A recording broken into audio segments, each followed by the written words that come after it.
ಏನು ಗೊಂದಲಾಗಿತ್ತು, ಏನಾಗಿದೆ ನೋಡಿ. ಏನು ಶಿವಮೊಗ್ಗ ನಗರದ ಹೃದಯ ಭಾಗ ಡಿಸಿ ಕಚೇರಿ ಎದುರುಗಡೆ ಇರುವಂತಹ ಮಹಾನಗರ ಪಾಲಿಕೆಗೆ ಸಂಬಂಧಪಟ್ಟಂತಹ ಆಟದ ಮೈದಾನದೊಳಗೆ ಆಟ ಆಡೋಕ್ಕಂಥ ವ್ಯವಸ್ಥೆ ಇತ್ತು. ಸುತ್ತಮುತ್ತಲೂ ಇಲ್ಲಿ ಸಾರ್ವಜನಿಕರಿಗೆ ಎಲ್ಲೂ ಪಾರ್ಕಿಂಗ್ ವ್ಯವಸ್ಥೆ ಇಲ್ಲದ ಕಾರಣ ಇಲ್ಲಿ ಪಾರ್ಕಿಂಗ್ ಪ್ರತಿನಿತ್ಯ ಇರೋದ್ರಿಂದ ಇಲ್ಲಿ ಈಗ ಏನು ಮುಸಲ್ಮಾನರು ಒಂದು ದರ್ಗಾ ಅಂತ ಹೇಳಿ ಮಾಡಿದ್ದಾರೆ. ಇಲ್ಲಿ ನಮಾಜ್ ಮಾಡೋಕ್ಕೆ ಜಾಗ ಅಂತ ಹೇಳಿ ಮಾಡಿದ್ದಾರೆ. ಅವರಿಗೆ ಸರ್ಕಾರದ ವತಿಯಿಂದ ಮಹಾನಗರ ಪಾಲಿಕೆ ವತಿಯಿಂದ ವರ್ಷಕ್ಕೆ 2 ದಿವಸ ಇಲ್ಲಿ ಅವಕಾಶ ಕೊಟ್ಟಿದ್ದಾರೆ. 2 ದಿನಕ್ಕೆ ಒಂದು ವಾರ ಎಲ್ಲ ಟೈಮ್ ಕೊಟ್ಟಿರಲಿಲ್ಲ. ಆದ್ರೆ ಇಲ್ಲಿ ಏನಾಗಿದೆ, ಇವರು ನಾಡಿದ್ದೇನೋ ಅವ್ರದ್ದು ಹಬ್ಬ ಇದೆ ಅನ್ನೋ ಒಂದು ಕಾರಣಕ್ಕೆ ಇಲ್ಲಿ ಕ್ಲೀನ್ ಮಾಡ್ತೀವಿ, ಅದು ಮಾಡ್ತೀವಿ, ಇದು ಮಾಡ್ತೀವಿ ಅಂತೇಳಿ ಅಂತ 1 ವಾರದ ಮುಂಚೆ ಬ್ಯಾರಿಕೇಡ್ ಹಾಕಿ ಪೊಲೀಸ್ ಇಲಾಖೆ ಬಂದೋಬಸ್ತ್ ಕೊಟ್ಟಿದೆ. ಏನಕ್ಕೆ, ಇಲ್ಲಿರುವಂತಹ ಪಾರ್ಕಿಂಗ್ ವ್ಯವಸ್ಥೆಯನ್ನ ತೆಗೆದು ಸಾರ್ವಜನಿಕರನ್ನೆಲ್ಲ ಹೊರಗಡೆ ಹಾಕಿದ್ದಾರೆ. ಸಾರ್ವಜನಿಕರಿಗೆ ಹೊರಗಡೆ ಹಾಕಿ ಸಾರ್ವಜನಿಕರಿಗೆ ಇಲ್ಲಿ ತುಂಬಾ ತೊಂದರೆ ಆಗಿದೆ. ಇಲ್ಲಿ ಏನು ಜಾಗ ಇದೆ, ಮೈಕ್ ಇದೆ, ಆ ಮೈಕಲ್ಲಿ ಇದು ಮೈದಾನ ಇದೆ. ಆ ಮೈದಾನದಲ್ಲಿ ಕನಿಷ್ಠ 30 ರಿಂದ 40 ಕಾರ್ಗಳು ನಿಲ್ಲತ್ತೆ, ಒಂದು 200 ರಿಂದ 300 ಬೈಕ್ಗಳು ನಿಲ್ಲತ್ತೆ.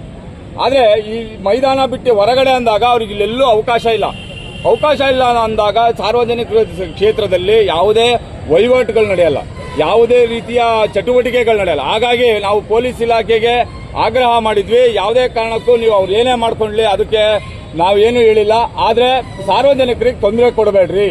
ಅವಾಗ ನಮಗೆ ಒಪ್ಪಿಗೆ ಕೊಟ್ಟಿದ್ರು. 1 ದಿವಸದ ಹಿಂದೆ, ಪ್ರತಿ ವರ್ಷದಂತೆ 1 ದಿವಸದ ಹಿಂದೆ ಏನೋ ಕ್ಲೀನ್ ಮಾಡ್ತಾರೆ ಅಂತೇಳಿ ಅಂತ ನೋಡ್ರಿ. ಸಾರ್ವಜನಿಕ ಕ್ಷೇತ್ರ ಮಹಾನಗರ ಪಾಲಿಕೆ ಕ್ಲೀನ್ ಮಾಡತ್ತೆ ಅಂದಿದ್ದಕ್ಕೆ ಒಪ್ಕೊಂಡಿದೀವಿ ನಾವು.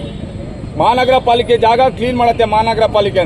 ಆದ್ರೆ ಇವರು 4-5 ದಿವಸದ ಮುಂಚೆನೆ ಇದಕ್ಕೆ ಕ್ಲೀನ್ ಮಾಡ್ತೀವಿ ಅಂತ ಹೇಳಿ ಬಂದು ಇಲ್ಲಿ ಸಾರ್ವಜನಿಕರಿಗೆ ತೊಂದರೆ ಮಾಡೋದು. ಅದಕ್ಕೆ ಪೊಲೀಸ್ ವರಿಷ್ಠಾಧಿಕಾರಿಗಳಿಗೆ ನಾವು ಆಗ್ರಹ ಮಾಡಿದ್ದೀವಿ, ಯಾವುದೇ ಕಾರಣಕ್ಕೂ ಸಾರ್ವಜನಿಕರಿಗೆ ತೊಂದರೆ ಆಗುವಂತ ಕೆಲಸ ಯಾರೂ ಮಾಡಬಾರ್ದು.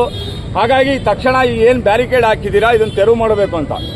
ಯಾಕೆ ಅಂತ ಅಂದ್ರೆ ಹೋದ ವರ್ಷ ಇದೇ ಜಾಗದಲ್ಲಿ ಅವರಿಗೆ ನಮಾಜ್ ಮಾಡಕ್ಕೆ ಅಂತೇಳಿ ಅಂತ ಜಾಗ ಅಂತೇಳಿ ಅಂತ ಅವಾಗಿನ ಹಿಂದಿನ ಕಾಲದಲ್ಲಿ ಸ್ವತಂತ್ರ ಪೂರ್ವದಲ್ಲಿ ಅಂತ ಹೇಳ್ತಾ ಇದ್ದಾರೆ. ಅದೆಲ್ಲ ಸ್ವತಂತ್ರ ಪೂರ್ವ.